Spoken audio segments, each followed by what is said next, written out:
Cloud. Okay, so good morning. We are picking up with the 8th parak of Ketubot. Let me share my screen and we will get started. So there is a little bit of background that's required. Mostly it's a reminder for us because we've seen these two topics before, but let's go over the different property that a woman can bring into a marriage. If she would like a guarantee return of the value of any particular property, then she can say that I want this thing, this object, whatever it is that I'm bringing in, whether it's her clothing, whether it's a piece of property, etc. I want this to be considered nichse tzon barzel. Basically this is nichse tzon barzel just means, effectively property that is like an iron sheep. And so as a result, just like that iron sheep doesn't change, right? It's a permanent thing. So too, when she, whatever the value it is that she starts with, that is what she's going to get at the end of the marriage, at whether the marriage ends in divorce or the husband's death. If she is going to be taking something back from the marriage, she's going to be guaranteed that original value. No appreciation, no depreciation. She's not taking any risks associated with that. That is nichse tzon barzel. And if in fact she says that I want this to be nichse tzon barzel, it gets written into the ketubah. We don't actually do that today. It gets written into the ketubah and with the value that's associated with it. And we saw, in the last parak, I think it was, some examples of certain things that she brings in that we will give her extra credit for, so that there is effectively some degree of appreciation that's associated with it. And then there are other things that we give some depreciation because of their very nature. And because of this idea that when they're doing the appreciation of the estimated value of the object at the time of the wedding, maybe the people are so excited they'll give extra value to it. But in any event, the bottom line is that those numbers get written into the ketubah. That is not what we're talking about in what we're about to discuss. What we're about to discuss is nichse milog. Nichse milog. Milog means to pluck, and it is the reason is that we're going to see that the husband has the right to pick the fruit, meaning that he gets the fruit of this property. Now, it means that whereas she now on this aspect, on nichse milog, she gets any appreciation, she suffers any depreciation, and so as a result, and at the same time, in exchange for the right to the fruit, because we don't really have to give him any rights. I mean, it's her property, but in exchange for the rights to the fruits, he agrees effectively, as we saw, almost a month ago at this point, I think it was, he agrees to redeem her should she be captured. And so as a result, that is how that is structured. So the whole point is that, the husband only gets to benefit from the fruit of the property. Now, because in nichse tzon barzel, the husband has effectively guaranteed the property, he has much more rights to do with whatever he wants, because he's guaranteed that I'm going to give you back. So even if I use it and it depreciates because of my use, that's okay, because I'm going to pay you for it. Whereas when it comes to nichse milog, he doesn't have that right. Okay, so that's all by way of background. And this chapter is going to be dealing with nichse milog, and in particular, we're going to be talking about her rights to sell it. And when does she need to have owned it for her to have those rights?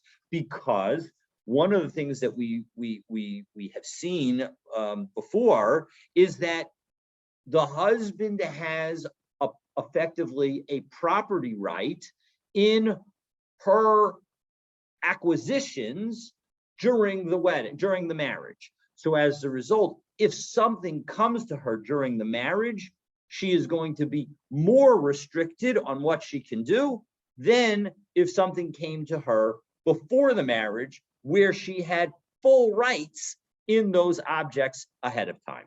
Okay, so with that as by way of background, let's take a look and get started with our Mishnah.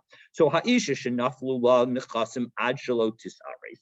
If a woman inherited property before they did the erison, so before there was any connection at all with the husband, okay, before they did the first step of marriage. Well, then modim Beis Shammai uBeit Hillel shemocheres v'nosenes v'kayam. That everybody agrees, Beis Shammai, Beis Hillel, they agree that she can sell and give it, and the transfer still stands.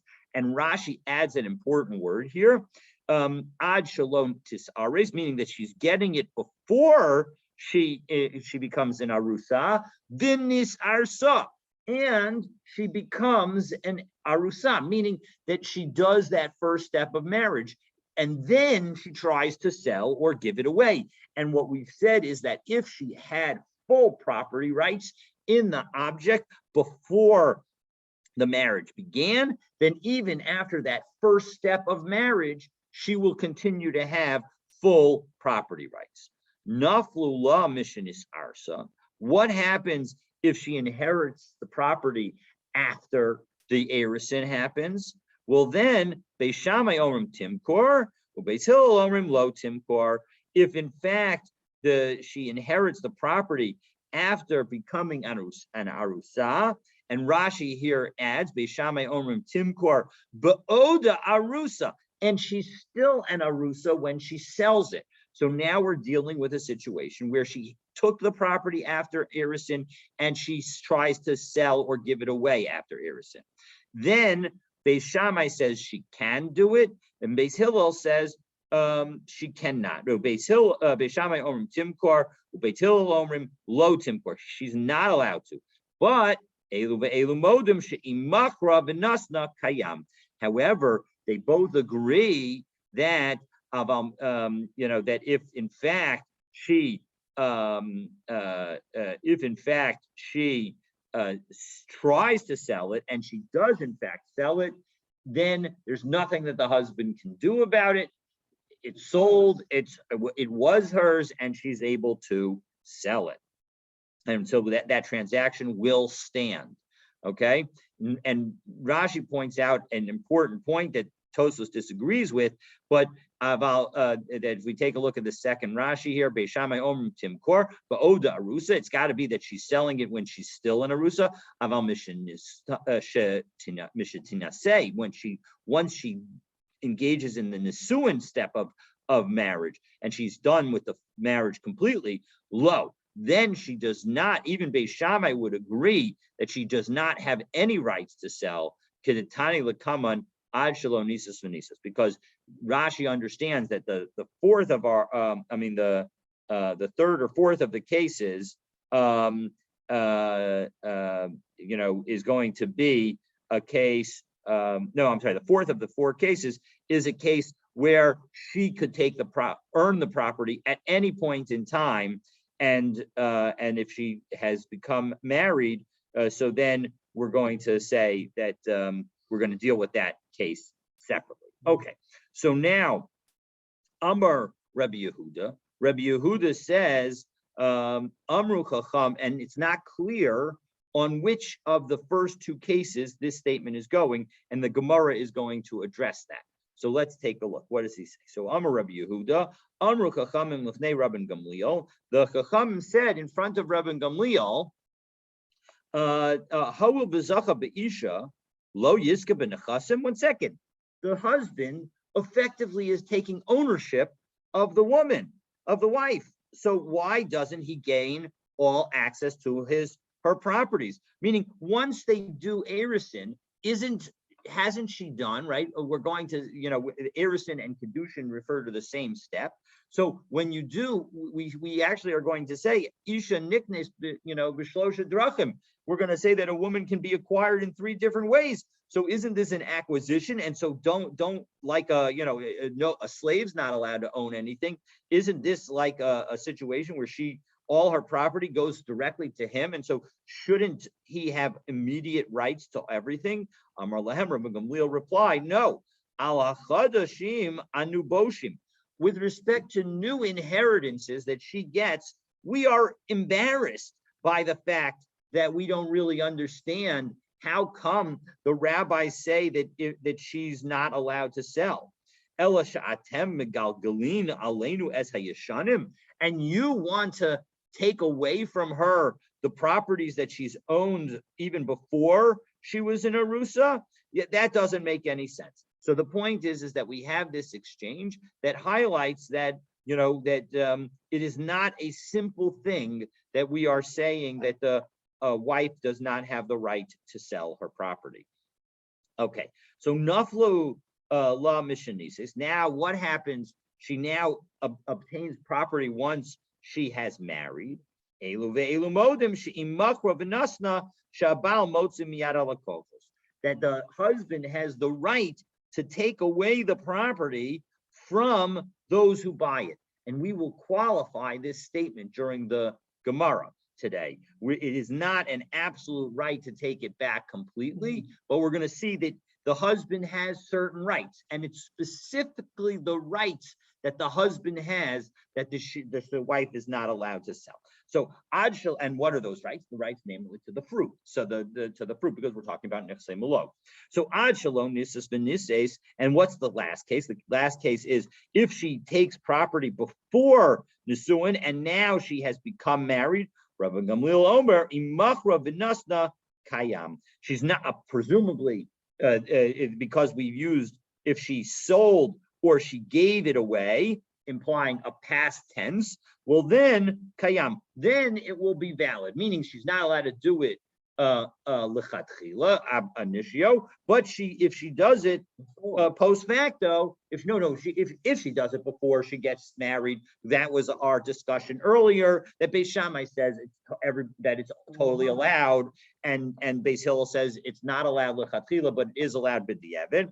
And what Rabbi Gamliel is saying now is that same rule, that rule that we saw of Beit Hillel, that rule also applies for anything that is taken before she became married fully and with Nisuin, and is sold after Nisuin. So we've come up with the 4 different cases. Now, Rabbi Chanina ben Akavia now tells over the story that we had just a few moments ago, where Rabbi Yehuda told the story about a conversation between the Chachamim and Rabbi Gamliel. So Amru Lifnei Rabbi Gamliel, and we will see in the Gemara, as the Gemara explains this, that Rabbi Chanina ben Akavia believes that there was a completely different exchange, a much more fulsome exchange, and he's now just ending the exchange for us. So Amru Lifnei Rabbi Gamliel, Holo v'zacha be'isha. Again, since now we're talking the man has acquired the woman completely because they've done nisuin,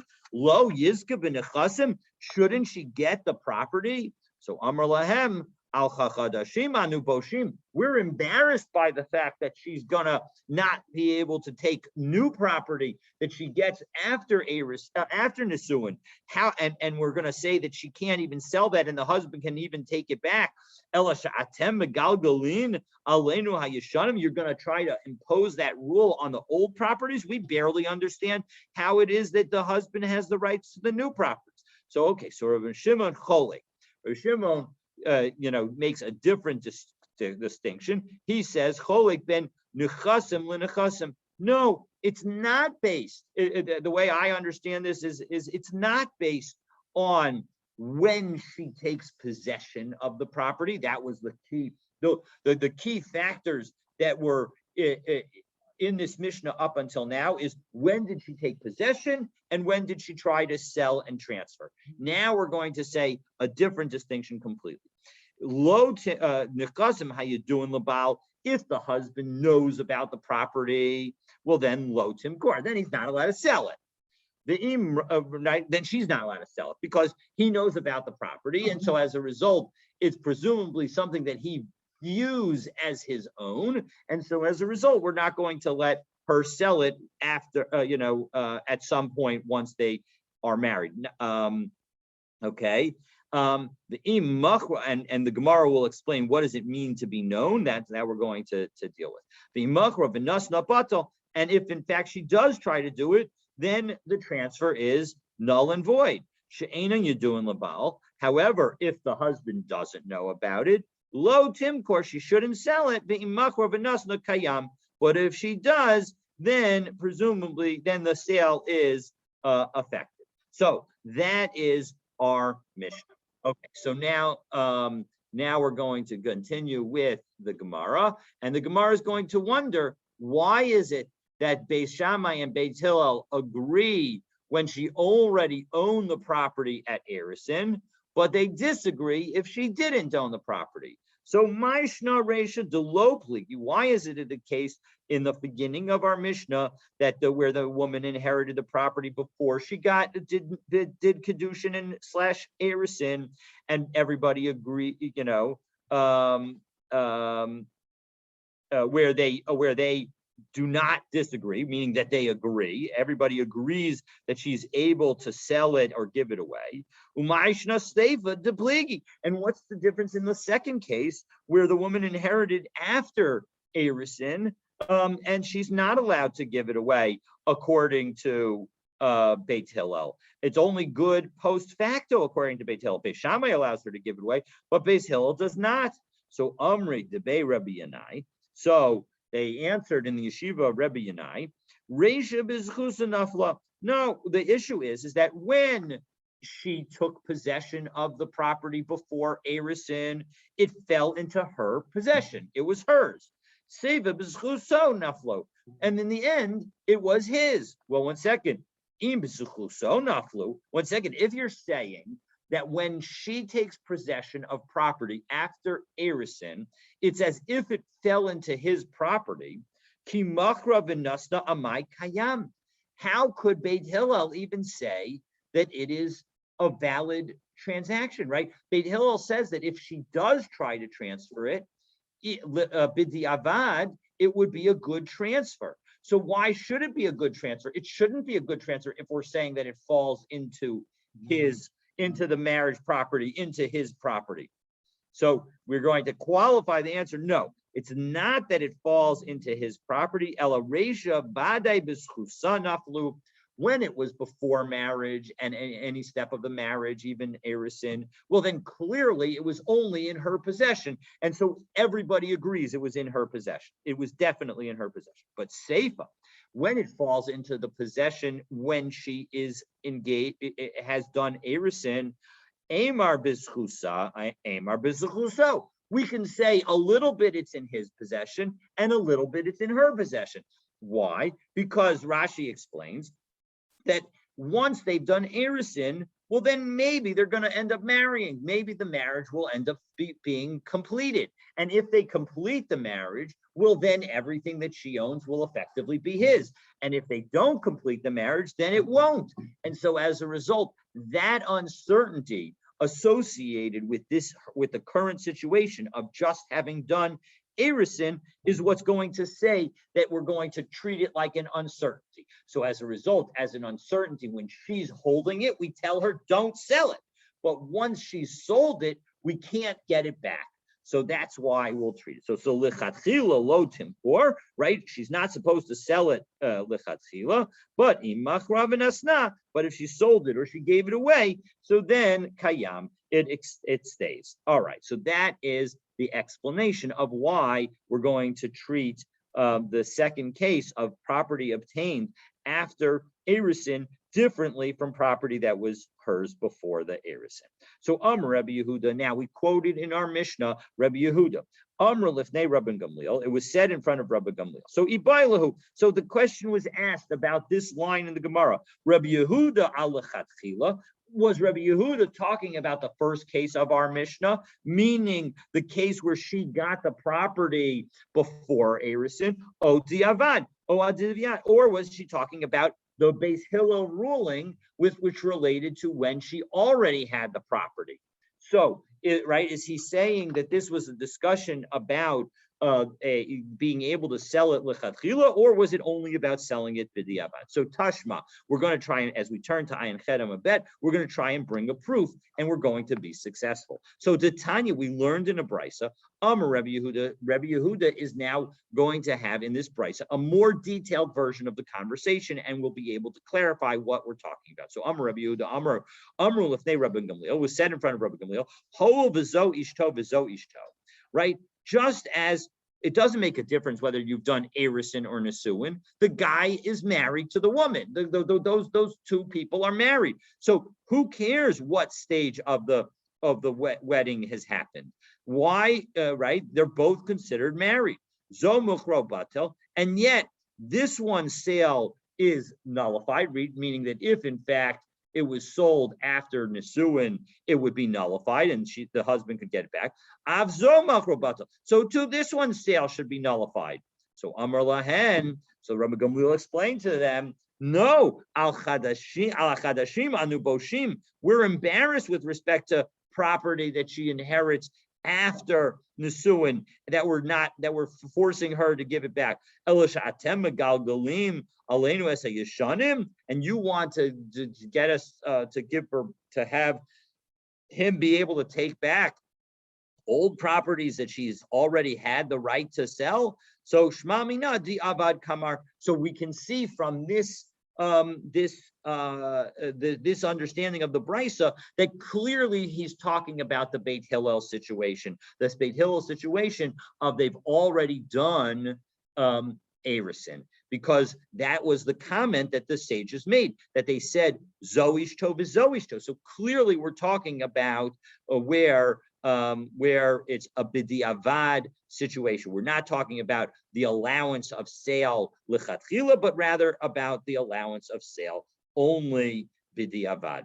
And so Shma Mina. And so as a result, it's clear that that statement goes back on the immediately preceding statement, meaning it was said after statement number 2 of the Mishnah, and it's in fact intended to go on statement number 2 of the Mishnah. Okay, so now this brisa that we just quoted to bring the proof has an extension. So Tanya, we are going to continue this brisa. Amar Rabbi Chanina ben Akavia. Rabbi Chanina ben Akavia says, no, you have misquoted this conversation. Lo kacha shivan Rabbi Gamliel l'chachamim.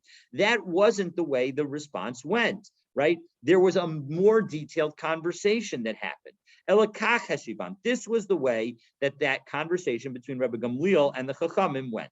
Lo, Rabbi Gamliel said, no. Ima Martin bin Nesua, if you're talking about Nesua, after the final step of Nesuin of marriage, and then the sale is invalid, Shekain Bala Zakai b'mitziaso Masayadeha b'char uva hafares nadareha. Well, in that situation, one can understand why the husband has extra rights. The husband who's gone through Nesuin is different from a husband that's only done Erison. The husband that's done Nesuin has rights to things she finds, has rights to the money that she earns, and has the right to annul her vows. Those are different rights that the husband has after Nesuin. So clearly, you cannot use the fact that we're going to undo a deal after Nesuin to say that we should also undo a deal after Erison. So Tomru ba'arusa. So you're going to try and same thing by an arusa. She'ein ba'ala zakai lo b'tzimisiasa v'lo b'masayadeh. He has no rights to what she finds. He has no rights to the earnings that she has. V'lo b'hafaras nedarah, and she has no right, and he has no rights to undo her vows. So Amrulo. So now the sages come back and say a line that we didn't have. Rebbe, our teacher. So machra ad shalom nises. Well, 1 second. What happens if she sells before she becomes a nesua? Nises va'achar kach machru maho. What happens if now? So you've explained why she sells property, if she sells the property before she gets married, it makes sense that before she does nisuin, it makes sense that we're going to bidi avad, allow the sale to go through.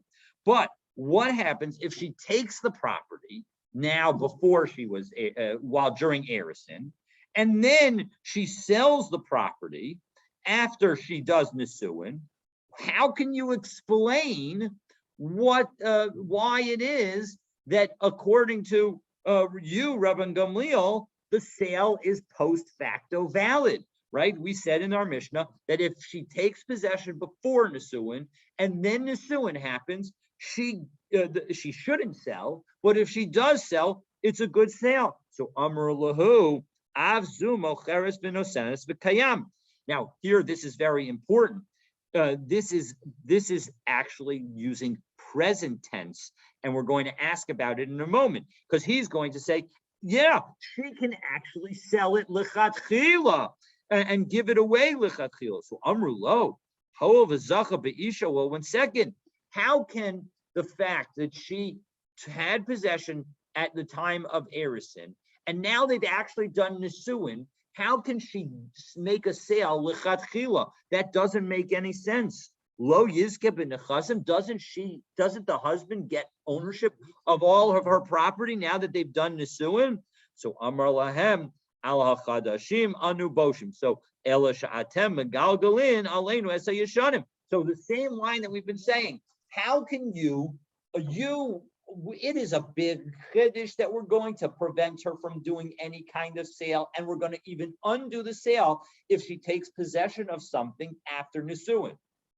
But if we're going to force her to limit her ability to sell something that she had even before nisuin, that is too far to go, Rabban Gamliel says. So now we're going to point out the distinction that I just made. Well, 1 second, anantnan ad shelo nisis v'nises, Rabban Gamliel omer imachra v'nasna kayam. It was only post facto. If she did sell or if she did transfer, then it will stand. It's not that she may transfer or may sell or may give it away. So the point is that how come this brisa seems to be inconsistent with our Mishnah?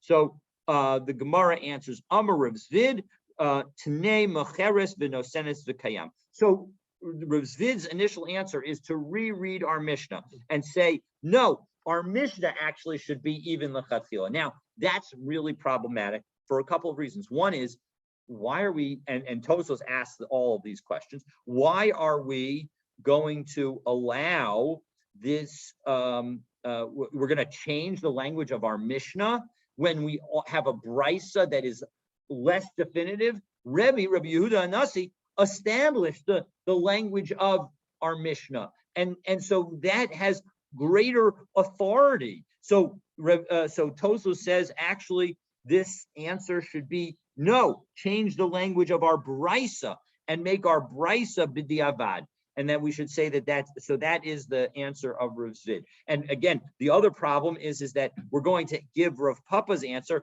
and the question that Rav Papa that we're going to ask on that answer would also apply to Rav Zvid's answer. So let's take a look at Rav Papa's answer. But the bottom line is Tosos makes a lot of sense that we're, instead of changing the Mishnah, let's change the brisa. So Rav Papa Amar lo kasha. Ha Rabbi Yehuda aliba de Rabbi Gamliel, ha Rabbi Chanina ben Akavia aliba de Rabbi Gamliel. So we saw right in this brisa that there are two views of Rabbi Gamliel.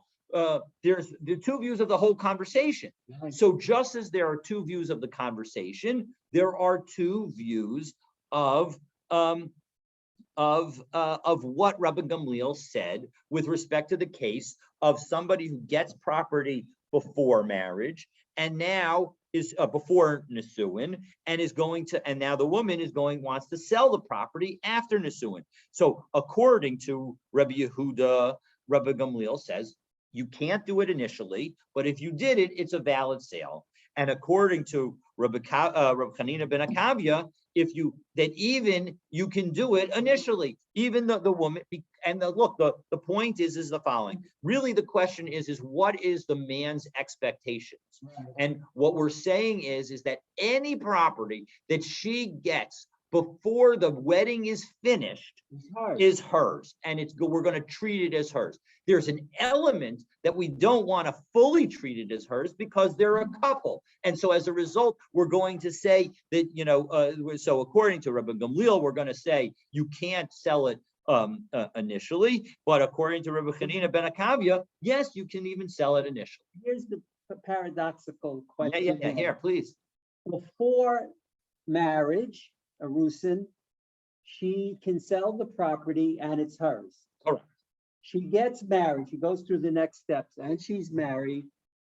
The money, the sale, that property becomes his anyway. No. It's the same. The gold that she takes into the marriage also has that same rule. It's hers also, right? So now it becomes take control of that. Well, he does, but effectively that money is like the Son Barzel that gets written into the Ketubot. So it's hers. Correct.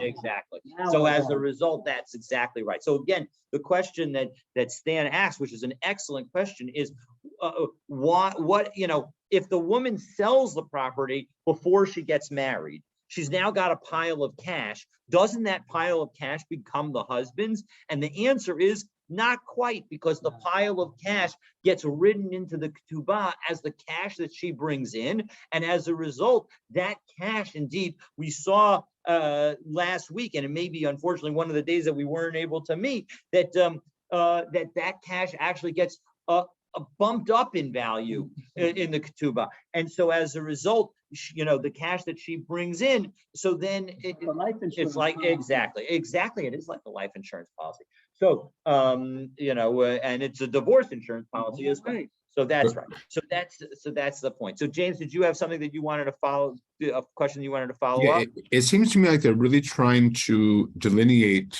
her relationship to the husband as distinct from a slave. Yes, I think that underlying, I think that is underlying a lot of what's going on. That the question that the Chachamim are asking is, isn't she just a slave whose possessions go to the husband because the husband is quote unquote the owner? And we're saying no, it is not that simple. That it's not. You're absolutely right. I think that's a beautiful way of understanding what's going on here. Okay, so now that we've distinguished between the different opinions of Rabbi Yehuda according to Rabbi Gamliel, who says it's only okay b'diavad, and Rabbi Chanina ben Akavia according to Rabbi Gamliel, who says that even lichatchila, if she owned the property before Nisuin, she'll be able to sell it. Well, now we have a problem. Rabbi Chanina ben Akavia kebeit Shammai. We're going to end up saying that he is like Beit Shammai, because remember, what did Beit Hillel say in connection with Erisin? In connection with Erisin, he said that if she owned property before Erisin, and then if the property came in during Erisin, right? If the property came in during Erisin, let me just make sure I get this right. Right? If the property came in during Erisin, then Beit Hillel said she can't sell it initially, but the sale is valid b'diavad. Whereas Beit Shammai said she could even sell it initially. Well, now this property that came in during Erisin, and now it's post Nisuin, we're going to suddenly say, Rabbi Chanina ben Akavia is saying that Rabbi Gamliel is saying that she could sell it lechatchila. Well, that only works if presumably, so before, if we were trying to align that position with Beit Hillel, it would lead to something very odd. It would lead to the position that if she gets the property after Erisin and she tries to sell it during Erisin, then she's not allowed to sell it lechatchila, but she can sell it b'diavad. But if she waits until after Nisuin, she could sell it lechatchila. That doesn't make any sense. She should have fewer rights after Nisuin than more rights. So it seems like it's only according to Beit Shammai that Rav Chanina ben Akabia's statement is going like. So no, Hachi Kamar. So really, if we were going to say that there's a disagreement between Rabbi Yehuda's view of Rabbi Gamliel and Rabbi Chanina ben Akabia's view of Rabbi Gamliel, then lo nechlaku Beit Shammai u Beit Hillel al davar zeh. That even in the earlier case, they would not have argued. So the point is that we're going to end up saying that that effectively there's almost no argument between Beit Shammai and Beit Hillel, according to Rabbi Chanina ben Akavia, because as long as you get the property before Nisuin, then they would both agree that that the woman is allowed to sell the property lichatchila after Nisuin. Okay.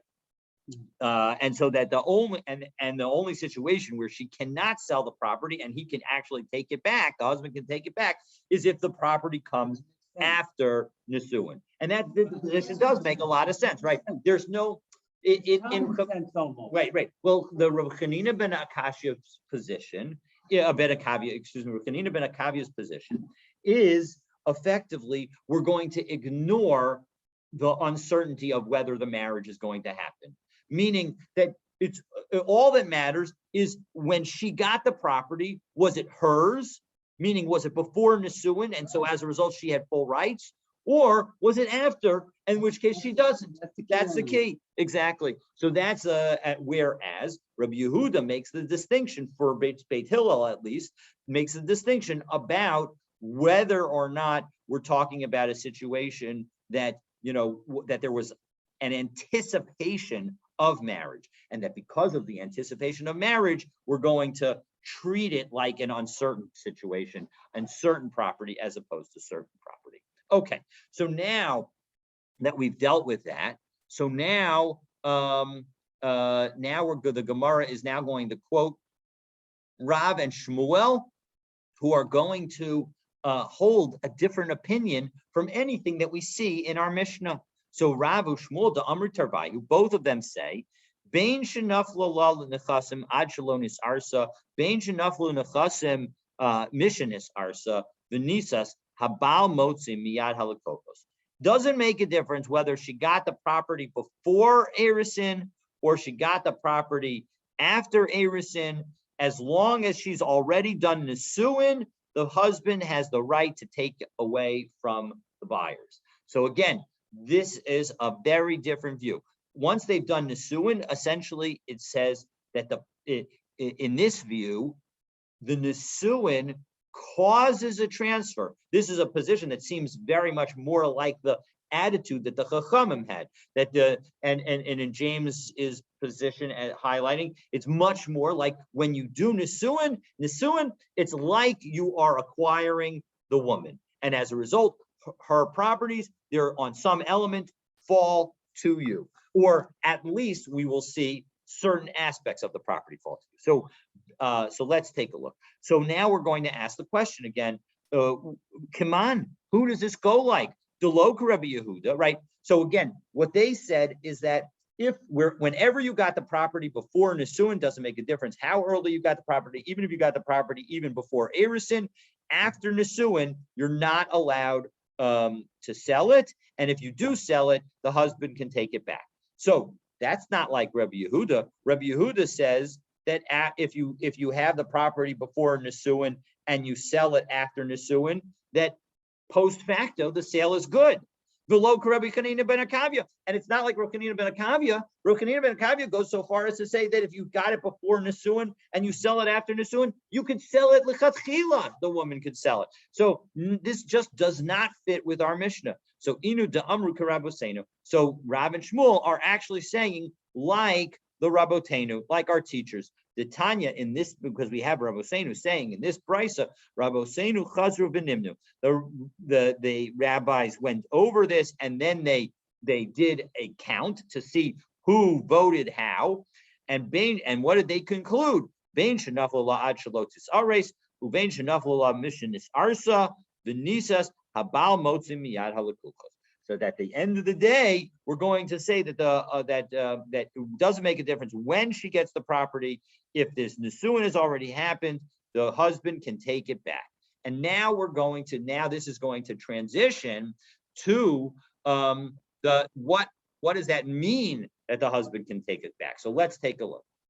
So Mishnah, so we had in our Mishnah, Elu ve'elu modim, right? We everybody agreed that if they already got married, and then she inherits it, then the husband can take it away. So let's take a look. So Lema Tanina, Takanas Usha. Well, 1 second. That sounds very familiar because we had this Takanas Usha that we learned about a couple of weeks ago, where what did they say? The Amar Rabbi Yossi Rabbi Chanina, because Rabbi Yossi said in the name of Rabbi Chanina, but Usha hitkenu, that in Usha they made the following enactment: Ha'isha shemachra b'nichsei melog b'chayei bala. If a woman tries to sell her property during her husband's lifetime, umesa, and then she dies first, habal motzi miyad halakochos, the husband can take it away. What's the difference between this statement and our Mishnah? That's what the Gemara is wondering. So masnisin b'chayeha ulefero. So the answer is that the right to take back is only when she's alive. And it's only referring to the payroll. And so as a result, when in fact notwithstanding the fact that up until this point, we thought that if she got an inheritance of a particular piece of property after they were married, and then she tries to sell it, we originally thought, right, that the husband can go to the buyer and take it all back. Right. That's not what the Gemara has just said. That is not the answer. We have misunderstood it, and that the answer is that when we say that he can take it back, it's only he can take the back what he has rights to. And what is it that he has rights to in Nechsei Malog? Only the fruit. He can take back the fruit of that property. So obviously, since he's the one with the rights to the fruit, he's going to be the one who does the planting and the tilling and the culling and the gathering, etc. He's going to have to do all the work. But his rights to whatever the property is are only the rights to the fruit, and that's the only thing that he can take back. But at some point, when he's no longer around, either because he divorces her or because he dies, or because she dies, then he has no longer those rights. Those rights disappear with the end of the marriage. And at that moment, the buyer, who we thought was getting nothing, is actually getting the property. And so as a result, what we see is that, in fact, a woman has the right to sell Nechsei Malog. She has the right. The question is effectively, when does the transaction take effect? And now what is the takanas of Usha? So again, in a case where a woman has inherited property post Nisuin, and so as a result, the husband has the rights, or according to Rav and Shmuel, it doesn't make a difference when she gets the property. The husband has the right to the fruit of that property. And now she tries to sell the property to somebody else. Well, the big case of where we're going to change things as a result of Takanas Usha is what happens if she dies first. If she dies first, the husband is supposed to inherit her. Now, before Takanas Usha, because the marriage had ended and she had sold the property, the husband no longer gets the fruit, and he loses the property. It's hers. Because it was hers, right? And she died and she sold it. But now with Takanas Usha, what we're going to say is that in fact, the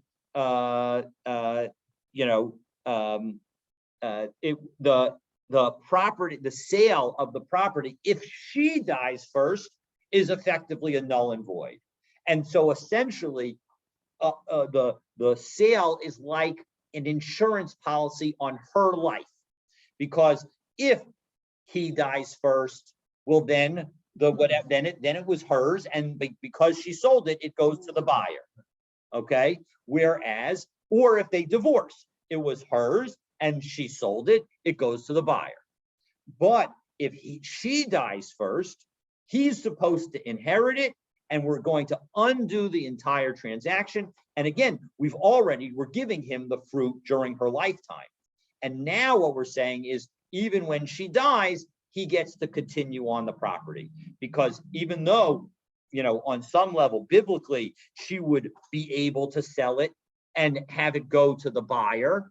Now we're going to say that it does not go to the buyer, and that is what the Takanas Usha is. So now we've distinguished between Takanas Usha, which focuses on her ability to sell the underlying property, and our Mishnah, which is talking about her ability to sell the fruit. She has the ability to sell the underlying property, but she does not have the ability to sell the fruit. Okay, and now our Mishnah ended with Elu, Rabbi Shimon Cholek ben Nechasim, right? Rabbi Shimon made this distinction between different kinds of property. So what are the different kinds of property? Elohein you doing, but Elohein she'ein you doing. So two different versions of it. So Amar Rabbi Yossi, Rabbi Chanina, Rabbi Yossi the son of Rabbi Chanina says you doing Mekarke, that we're talking about real property, that in general, we make this very big, important distinction. Anything that happens with real property is known. That's why if I own real property and I make a written loan to you, and now I sell the property to James, and now you come back and you want to collect, and I have no money. Since I sold the property to James, you have the ability to go back to James, and now I will owe James the money that he paid, because you have effectively a lien on real property. That doesn't work with metaltalin, because we don't say that the knowledge goes with the property. So, but she'ein you doing, and so as a result, she'ein you doing is metaltalin. So that's the distinction. That's the first of the two. Correct. It's got to be real property. Any real property is going to be known. Any non-real property is going to be unknown. Rabbi Yochanan Amar, no, it's not. The distinction isn't about the type of property. Ella elu ve'elu you doing hain. Everything can be, both movable and non-movable can be known. Ve'elu hain she'ein you do. And what is considered unknown? Kol sheyosheves kan v'nafla la nechasav v'nesayam.